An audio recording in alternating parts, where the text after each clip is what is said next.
আজকে আর কোনো bad news না, আজকে আপনাদের জন্য একটা গুড নিউজই নিয়ে এসেছি।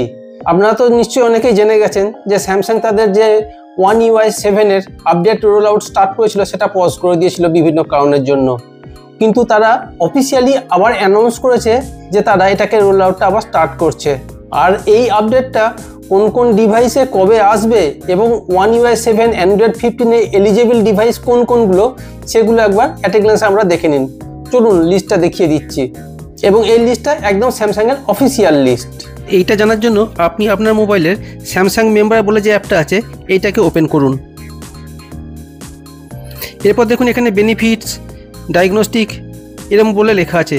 এখানে যদি আপনার ফোনে কোনো নোটিফিকেশান না এসে থাকে তাহলে আপনি উপরে এই সিম্বলটাতে ক্লিক করুন।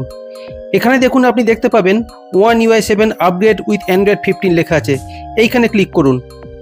আপনি এখানে যখনই ক্লিক করবেন তখনই এখানে দেখতে পাবেন লেখা আছে dear customer, thank you for talking and interesting in our products and services. এইখানে আপনি স্ক্রল করতে থাকুন, তাহলেই দেখতে পাবেন স্যামসাং তাদের One UI 7 অ্যান্ড অ্যান্ড্রয়েড 15-এর এলিজেবল ডিভাইস কোনগুলো এবং সেগুলোতে কবে কবে তার আপডেটটা আসছে। এখানে আপনি তার কমপ্লিট লিস্ট দেখতে পেয়ে যাবেন। এই দেখুন সেই লিস্টটা।